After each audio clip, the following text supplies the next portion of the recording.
Welcome সবাইকে classmate 24 YouTube চ্যানেলে। আজকের আলোচ্য বিষয় rape of the lock canto 3 part 4। Alexander পোপের বিখ্যাত mock heroic the rape of the lock নিয়ে এই সিরিজে আমরা কন্টিনিউ করছি। আশা করছি এর আগের পার্টগুলি তোমরা সবাই দেখেছো।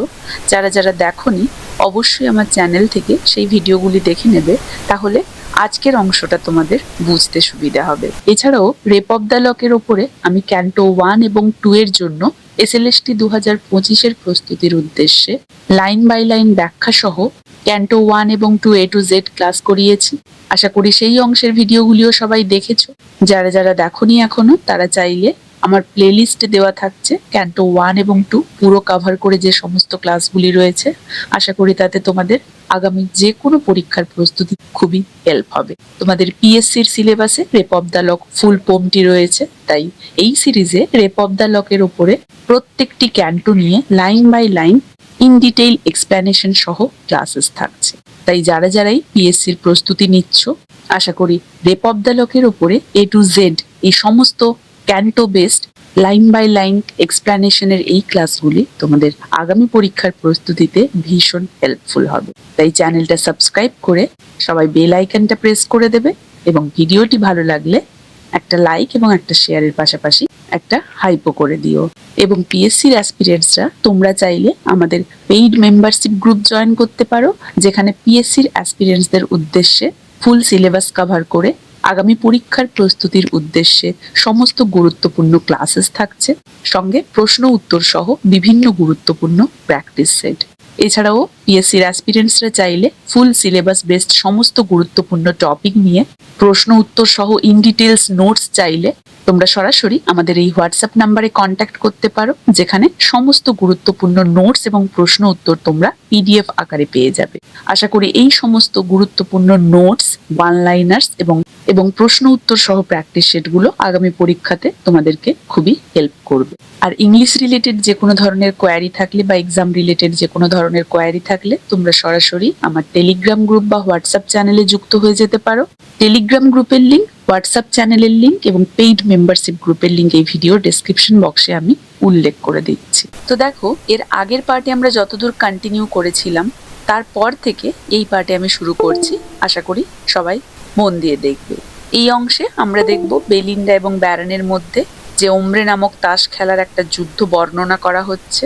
সেখানে যুদ্ধটাকে মহাকাব্যের মতো গুরুত্ব দিয়ে বর্ণনা করেছেন আলেকজান্ডার পোপ। কি বলা হয়েছে?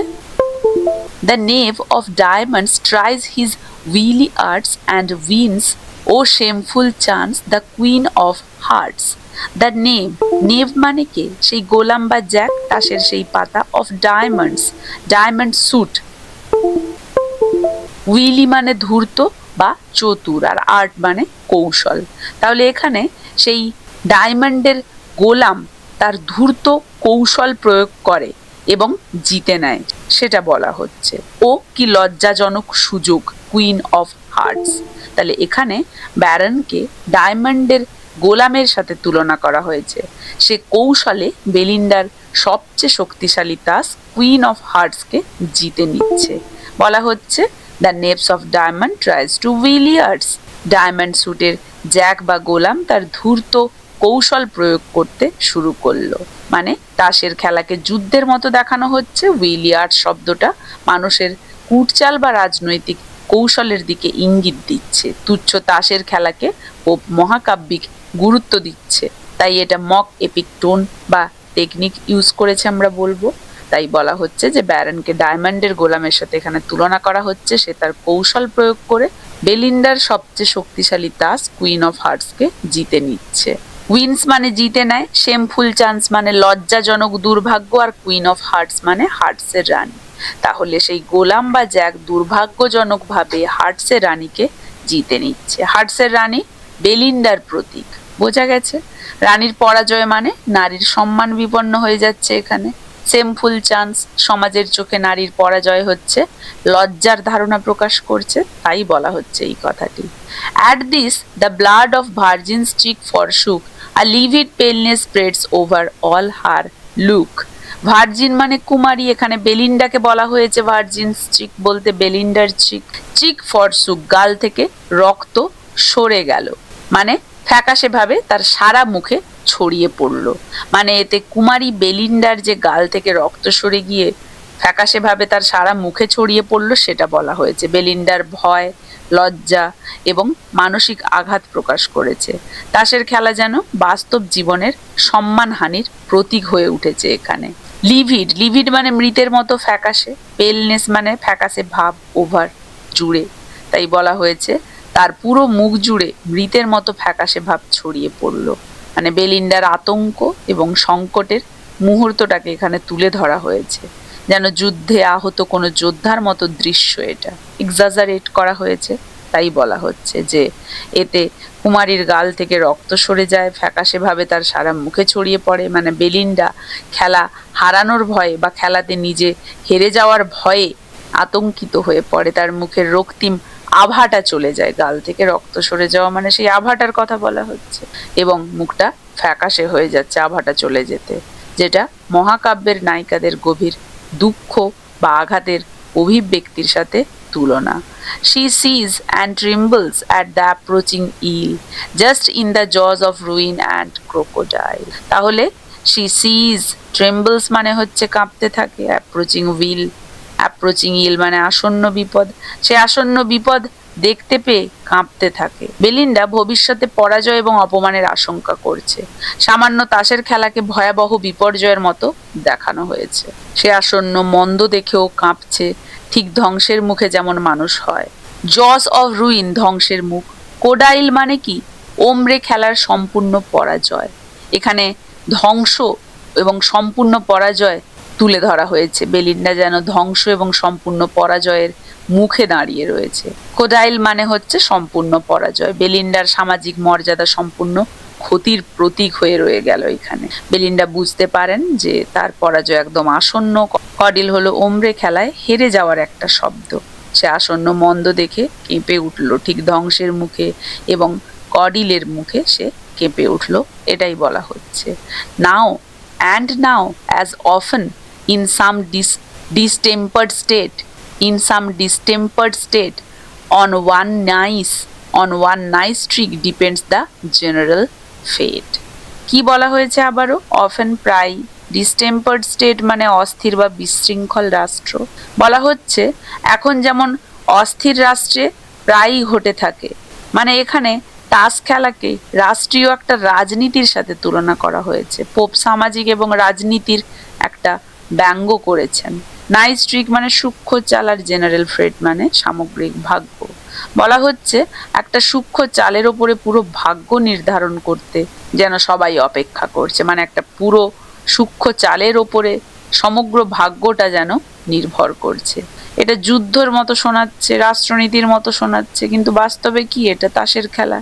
এই যে বৈপরীত্য, পোপের এটা একটা ব্যঙ্গ চিত্র তুলে ধরার কৌশল। তাই বলা হচ্ছে যে এখন যেমন প্রায়শই কোনো বিশৃঙ্খল রাষ্ট্রে হয়ে থাকে, একটি সূক্ষ্ম কৌশলের ওপরে সাধারণ ভাগ্য নির্ভর করে। মানে এখানে তাসের খেলাকে একটিমাত্র চালের ওপরে সমগ্র খেলার ভাগ্য নির্ভর করাকে একটা দেশের রাজনৈতিক ভাগ্যের সাথে তুলনা করা হয়েছে, যেটা পোপের ব্যঙ্গাত্মক রীতির একটা উদাহরণ।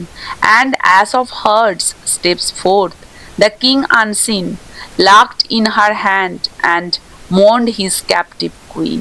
এস মানে টেক্কা দেওয়া, স্টেপস ফোর্থ এগিয়ে যাওয়া, আনসিন অদৃশ্যভাবে। হার্টসের টেক্কা সামনে আসছে, অথচ রাজা অদৃশ্যভাবে।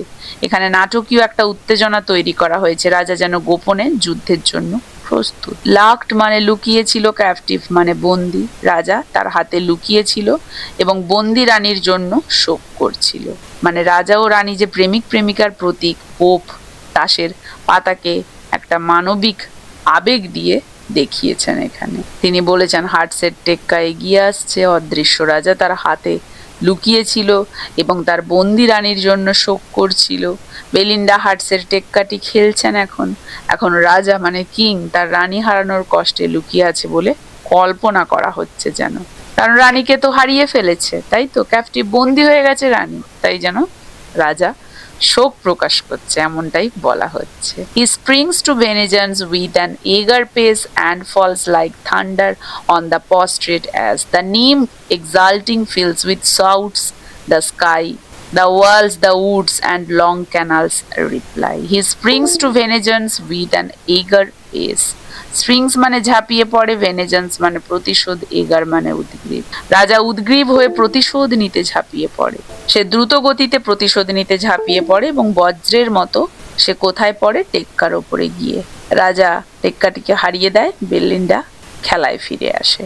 মানে রাজা উদ্গ্রীব হয়ে প্রতিশোধ নিতে ঝাঁপিয়ে পড়ে, বীরের যুদ্ধক্ষেত্রে ঝাঁপিয়ে পড়ার মতো এটাকে দেখানো হচ্ছে, কিন্তু বিষয়টা তো তাসের খেলা, ব্যঙ্গটাকে যেন তীব্রতর করে দেখানো হচ্ছে আলেকজান্ডার পোপের দ্বারা। তাই বলা হয়েছে ফলস লাইক থান্ডার, বজ্রের মতো আঘাত করে পস্ট্রেট পরাস্ত্র মাটিতে লুটিয়ে পড়ে, সে পরাস্ত টেক্কার ওপরে বজ্রের মতো আঘাত করে। মহাকাব্যিক যুদ্ধে ভাষা ব্যবহার করে সামান্য তাসের চালকে এখানে অতিরঞ্জিত করা হয়েছে। The nymph exulting fills with shouts the sky, the walls, the woods and long canals reply. উল্লসিত জলপরি আকাশকে চিৎকারে ভরিয়ে তোলে, দেওয়াল, বন এবং দীর্ঘ খালগুলি প্রতিধ্বনিত করে। মানে বেলিন্ডা জয়ের আনন্দে চিৎকার করে ওঠেন, যা মহাকাব্যের যুদ্ধের জয়ের ঘোষণার মতো শোনায়। নিমস বেলিন্ডা, নিম বলা হয়েছে বেলিন্ডাকে, এই প্রশ্নটা খুবই আসে এবং ইম্পর্টেন্ট। নিম্ফ বলতে বেলিন্ডাকে বোঝানো হয়েছে। এক্সাল্টিং আনন্দে উৎফুল্ল, সাউটস উল্লাস ধ্বনি, মানে বেলিন্ডা আনন্দে উল্লাস করে আকাশ ভরিয়ে তোলে। তার জয় যেন দেবীর বিজয়। সমাজে নারীর সৌন্দর্য এবং খেলাকে অতিরিক্ত গুরুত্ব দেওয়ার যে ব্যঙ্গ, সেটা এখানে প্রকাশ পেয়েছে। The walls, the Woods and long canals reply, reply মানে প্রতিধ্বনি, ক্যানালস জলপথ, দেওয়াল, বন এবং দীর্ঘ জলপথে সেই উল্লাসের ধ্বনি শোনা যায়। এটা হচ্ছে এপিক ইকো, মহাকাব্যের মতো প্রকৃতি পর্যন্ত প্রতিক্রিয়া জানাচ্ছে যেন এই বিজয়ে। এমনই এটা মক বা এমনই এটাকে ব্যঙ্গ করেছেন। এই ঘটনাটি একেবারে তুচ্ছ, কিন্তু দেখানো হচ্ছে যেন প্রকৃতিও এতে প্রতিক্রিয়া জানাচ্ছে। O thoughtless mortals, ever blind to fate, too soon dejected and too soon elate, sudden these honors shall be snatched away, the cast forever this victorious day. এবারে কি বলা হচ্ছে? থটলেস চিন্তাহীন, মর্টালস মানে কি? মানুষ, এভার ব্লাইন্ড মানে সর্বদা অন্ধ, ফেট মানে নিয়তি। হে চিন্তাহীন মানুষ, তোমরা সবসময় নিজের নিয়তির ব্যাপারে অন্ধ। এখানে কবি মানে আলেকজান্ডার পোপ সরাসরি মানুষের সেই মূর্খতা এবং সেই আত্মতুষ্টিকে তিরস্কার করেছেন। মানুষ ভবিষ্যৎ বিপদের কথা না ভেবে বর্তমানের যে আনন্দে মত্ত থাকে সেটার কথা তিনি বলেছেন ডিজেক্টেড মানে হতাশ, ইলেট মানে অতিরিক্ত আনন্দিত। মানুষ খুব তাড়াতাড়ি হতাশ হয়ে পড়ে, আবার খুব তাড়াতাড়ি আনন্দও পেয়ে যায় বা আনন্দে ভেসেও যায়। মানুষের মন যে অস্থির এবং আবেগপ্রবণ সেটাই বলছেন। সামান্য জয় বা পরাজয়েই সে চরম প্রতিক্রিয়া দেখায়। এটাই মানব স্বভাবের সেই ব্যঙ্গাত্মক দিক যেটা তিনি ফুটিয়ে তুলেছেন। সাডেন হঠাৎ, অনার্স মানে সম্মান, স্ন্যাচড অ্যাওয়ে কেড়ে নেওয়া হবে। এই সম্মান ও গৌরব হঠাৎ করেই কেড়ে নেওয়া হবে। মানে বেলিন্ডার তাসের খেলার সেই পাওয়া যে ক্ষণস্থায়ী জয়, সমাজে পাওয়া সম্মান কতটা অনিশ্চিত সেটাই বোঝাচ্ছে এই কথাটা। And cursed for ever is victorious day, victorious বিজয়ের দিন, কার্সড অভিশপ্ত। আজকের এই বিজয়ের দিনটাই চিরদিনের জন্য অভিশপ্ত হয়ে যাবে। যে দিনটি এখন আনন্দের, অচিরেই সেটি দুঃখের কারণ হবে। এটি ভবিষ্যতে বেলিন্ডার চুল কাটার ঘটনার একটা পূর্বাভাস। বোঝা গেছে? তাই বলা হচ্ছে এই জিনিসটা যে ওহে চিন্তাহীন মানুষেরা, ভাগ্যের প্রতি চির অন্ধ তোমরা, খুব তাড়াতাড়ি হতাশ হও, খুব তাড়াতাড়ি উল্লসিত হও। এখানে কবির আলেকজান্ডার পোপের কণ্ঠস্বর শোনা যাচ্ছে। তিনি বলছেন যে হঠাৎ এই সম্মান কেড়ে নেওয়া হবে, এই বিজয়ী দিন চিরকালের জন্য অভিশপ্ত হবে। এই লাইনগুলো আমাদেরকে বা রিডার্সদেরকে বোঝাচ্ছে যে আসন্ন যে বিপর্যয়, সেই চুল কেটে নেওয়া, সেই ইঙ্গিত দিচ্ছে রিডারদেরকে, এবং বেলিন্ডার আনন্দ যে ক্ষণস্থায়ী সেটারও যেন ভবিষ্যৎবাণী করে দিচ্ছে। For lo, the with cups and spoons is crowned, the berries crackles and the meal turns round. O shining altars of Japan they raise, the silver lamp, the fiery spirit blaze.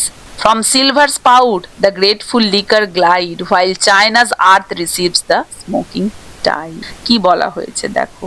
For low, লো বলতে এখানে দেখো, board মানে এখানে table, crown মানে সাজানো। দেখো টেবিলটি cup ও চামচ দিয়ে সাজানো হয়েছে। মানে তাসের যুদ্ধ এখন শেষ, এবারে শুরু হচ্ছে কফি পানের পর্ব। মানে দৈনন্দিন অভিজাত জীবনের যে তুচ্ছ বিলাসিতা সেটাকে পোপ গুরুত্ব দিয়ে এখানে দেখিয়েছেন।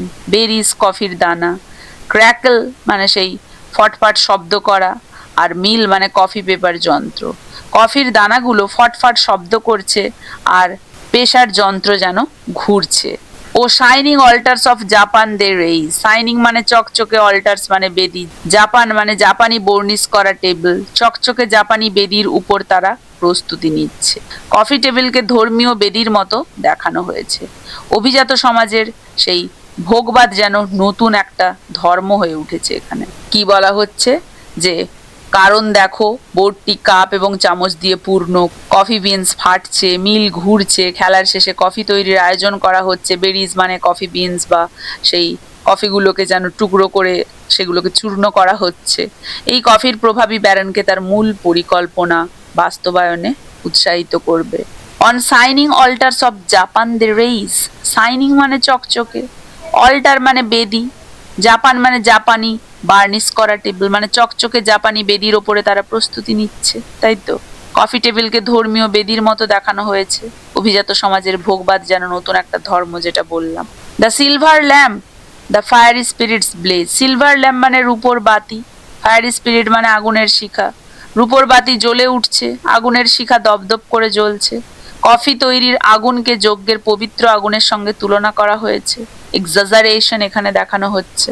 From silver spouts the grateful liquors glide, while China's earth receives the smoking tide.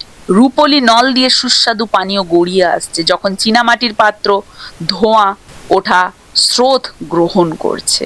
Coffee ফোটানোর পরে রূপোর সেই যে কেতলি থেকে চীনামাটির কাপে ঢালা হচ্ছে, সেটা বলা হচ্ছে। At once they gratify their scent and taste, and frequent cups prolong the rich repast. Straight hover round the fair her airy band, some as she sipped fuming liquor fanned, some over her lap their careful palms displayed, trembling and conscious of the rich brocade. কি বলা হয়েছে? At once they gratify their scent and taste. গ্র্যাটিফাই তৃপ্ত করা, Saint ঘ্রাণ, test স্বাদ। একই সঙ্গে তারা কফির গন্ধ ও স্বাদ দুটোতেই তৃপ্ত হচ্ছে। And frequent cups prolong the rich repast, মানে ভোগবাদী জীবনে ইন্দ্রিয় সুখী যে প্রধান, সেটাই তিনি দর্শিয়েছেন আলেকজান্ডার পোপ, যে আত্মিক বা নৈতিক চিন্তার জায়গা নেই, এটাই তার ব্যঙ্গ। ফ্রিকোয়েন্ট কাপস মানে হচ্ছে বারবার পান করা, প্রলং দীর্ঘায়িত করা, রিচ রিপাস সমৃদ্ধ ভোজ। বারবার কফি পান করে তারা এই বিলাসী ভোজ দীর্ঘায়িত করছে, মানে সামান্য কফি পান করাটাকেও যেন রাজকীয় ভোজের মর্যাদা দেওয়া হচ্ছে। মক হেরোইক টোন, একসাথে তারা তাদের গন্ধ এবং স্বাদের তৃপ্তি মেটাচ্ছে। ঘন ঘন কফির কাপে চুমুক দিয়ে ভোজের আতিশয্য বাড়াচ্ছে। অতিথিরা কফির স্বাদ গন্ধ উপভোগ করছেন এবং বারবার পান করছেন। Straight over round the fair her airy band, as she shift the fuming liquor fan. Straight সঙ্গে সঙ্গে hover মানে ঘোরাফেরা করা, ফেয়ার মানে সুন্দরী নারী বেলিন্ডা এখানে, এয়ারি ব্যান্ড মানে সিল্ক, শিফট চুমুক দেয়া, ফিউমিং ধোয়া ওঠা, ফ্যান বাতাস করা। তাহলে সঙ্গে সঙ্গে বেলিন্ডার চারদিকে তার বায়বীয় সেই রক্ষক সিলফরা, বায়ুর আত্মারা ঘুরে বেড়াতে থাকে। সিলফরা বেলিন্ডার সৌন্দর্য এবং সতীত্ব রক্ষার প্রতীক। তারা নারীর সৌন্দর্যকে সমাজে অতিরিক্ত গুরুত্ব দেওয়ার ব্যঙ্গ, সেই যে ব্যঙ্গচিত্র তুলে ধরেছে।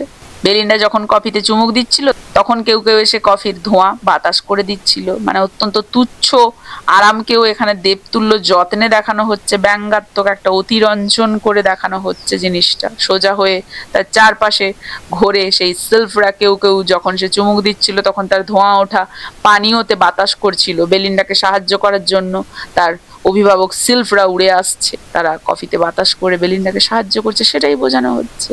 Some over her lap their careful palms displayed, palms পালক, displayed মেলে ধরা, ল্যাপ কোলে। আর কি ট্রেম্বলিং কাঁপতে থাকা, কনসিয়াস সচেতন, রিচ ব্রোকেড দামি বোনা কাপড়। তাহলে বলা হচ্ছে কেউ কেউ তার কোলে নিজেদের পালক মেলে ধরছিল। সিলফরা বেলিন্ডার পোশাক ও সৌন্দর্য রক্ষায় ব্যস্ত। নারীর বাহ্যিক সৌন্দর্যের এখানে যেন প্রধান দিকটা ফুটিয়ে তোলা হয়েছে। দামি পোশাকের কথা ভেবে তারা কাঁপছিল, সতর্ক ছিল যে এই পোশাকে কিছু হতে দেওয়া যাবে না। বেলিন্ডার পোশাক পবিত্র বস্তু যেন এখানে ভোগবাদী সমাজের সেই মানসিকতাকে ব্যঙ্গ করেছেন পোপ, যে কেউ কেউ তার কোলে তাদের সতর্ক পালক ছড়িয়ে দিচ্ছে, কাঁপতে থাকছে, দামি এবং ব্রোকেড সম্পর্কে সচেতন হয়ে যে এটার যদি কিছু হয়ে যায় তাহলে রক্ষে থাকবে না, মানে শিল্পরা বেলিন্ডা যাতে নিজের দামি পোশাক নষ্ট না করেন তার জন্য সতর্ক পাহারা দিচ্ছে। কারা? শিল্পরা, তাই তো। Coffee which makes the politician wise and see through all things with his halved eyes, sent up in vaporous to the baron's brain new stratagems, the radiant locks to gain. A sea's rash youth desist ere it is too late, fear the just gods and think of Skylar's fate, changed to a bird and sent to fleet in air. The dearly pays for necessities injured hair. দেখো কি বলা হয়েছে এখানে। Politician মানে রাজনীতিবিদ, wise মানে জ্ঞানী, মানে কফি যা রাজনীতিবিদদেরকে জ্ঞানী করে তোলে। কফি হাউস ছিল রাজনৈতিক আলোচনার কেন্দ্র, সেটাকেই ব্যঙ্গ করছেন পোপ এখানে। এবং হাফ শাট আইজ, আধ খোলা চোখ, আর আধ খোলা চোখে সবকিছু বুঝতে পারে বলে মনে করে, মানে কফি যা রাজনৈতিকদের জ্ঞানী করে তোলে এবং আধ খোলা চোখে সবকিছু যেন তারা বুঝতে পারছে বলে তারা মনে করে কফি পান করে, মানে রাজনীতিবিদদের যে ভ্রান্ত আত্মবিশ্বাস এবং কৃত্রিম জ্ঞান সেটার প্রতি ব্যঙ্গ করছেন আলেকজান্ডার পোপ। ভেপার্স মানে বাষ্প, ব্যারন মানে এখানে বেলিন্ডার সেই প্রেমিক। কফির বাষ্প ব্যারনের মস্তিষ্কে উঠে গেল। কফি যেন অনুপ্রেরণার দেবতা, তাকে যেন অনুপ্রাণিত করে দিল, ব্যঙ্গাত্মক ভাবে দেখানো হচ্ছে। স্ট্র্যাটেজেমস কৌশল, র্যাডিয়ান্ট লুক, উজ্জ্বল চুলের গোছা। বেলিন্ডার উজ্জ্বল চুলের গোছা পাওয়ার নতুন কৌশল তার মাথায় এলো। তুচ্ছ চুল, সেই চুলকে চুরির ঘটনা যেন যুদ্ধ জয়ের পরিকল্পনার মতো দেখানো হচ্ছে এখানে। র্যাশ মানে বেপরোয়া, ডিজিস্ট মানে থামো। হে বেপরোয়া যুবক, সিজ র্যাশ ইউথ রেজিস্ট এর ইট ইজ টু লেট। হে বেপরোয়া যুবক, থামো, দেরি হওয়ার আগেই থামো। কবি নৈতিক সতর্কবাণী দিচ্ছেন, যদিও ব্যঙ্গাত্মক ভাবে। পুরাণের উদাহরণ টেনে ব্যারনকে সতর্ক করা হয়েছে। মক এপিক অ্যালিউশন এখানে প্রয়োগ করা হয়েছে। বলা হচ্ছে, থামো বেপরোয়া যুবক, খুব দেরি হওয়ার আগে বিরত হও। Hear the just gods and think of Scylla's fate, change to a bird and sent to fleet in air, that dearly pays for Nisa's injured hair. দেখো এখানে সিল্লা গ্রিক পুরাণে একটা চরিত্র ছিল। মূলত বলতে গেলে গ্রিক পুরাণে সিল্লা নামে দুটি চরিত্র ছিল, একটাকে সাইলা বলা হতো, সাইলা বা স্কাইলা, আর একটা সিল্লা।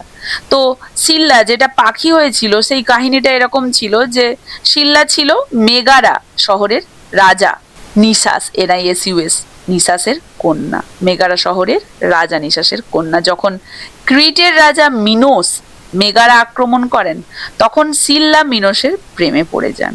তার বাবার জীবন এবং রাজ্যের সুরক্ষা একটা বেগুনি রঙের জাদুকরী চুলের লকের উপরে নির্ভরশীল ছিল। সিল্লা তার বাবাকে বিশ্বাসঘাতকতা করে রাতের অন্ধকারে সেই লকটিকে কেটে মিনোসকে উপহার দেয়।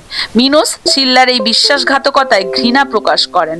মিনোস তাকে প্রত্যাখ্যান করে জাহাজ নিয়ে চলে যান। সিল্লা হতাশ হয়ে পড়ে তার চলে যাওয়াতে এবং সাগরে ঝাঁপ দেন এবং মিনোসের জাহাজ অনুসরণ করতে থাকেন। এই সময় দেবতারা তাকে একটা সামুদ্রিক পাখিতে, গ্রিক ভাষায় সিরিস বলা হয় সেটাকে, CIRIS, সিরিসে পরিণত করে। সম্ভবত এটা বক পাখি, আমাদের যে বক পাখি সেই বক পাখির এক ধরনের রূপ। তো সেই বক পাখিতে পরিণত করে বা সিরিসে পরিণত করে। তার বাবা নিসাসও একটি সামুদ্রিক ঈগলে পরিণত হয়, যেটাকে আমরা সি ঈগল বলি। তো চিরকাল এই ঈগল, এই যে সিরিস, তাকে তাড়া করে বেড়ান। তাহলে এই যে সিরিস পাখি, সে হচ্ছে কার উদ্দেশ্যে ঝাঁপ দিয়েছিল? মিনোসের উদ্দেশ্যে, এবং তার বাবা ঈগলে রূপান্তরিত হয়ে তাকে তাড়া করে বেড়ান। এটা ছিল সিল্লা বা স্কাইলার কাহিনী। আরো একটা যে স্কাইলা বা সাইলা গ্রিক পুরাণে বর্ণিত ছিল, সেটা একটা সুন্দরী জলপরীর কাহিনী। সেটা এখানে বর্ণনা করা হচ্ছে না, কারণ এখানে চেঞ্জ টু আ বার্ড বলা হয়েছে, তাই আমরা এই কাহিনীটাই নেব। তাহলে change to a bird and sent to flit in air.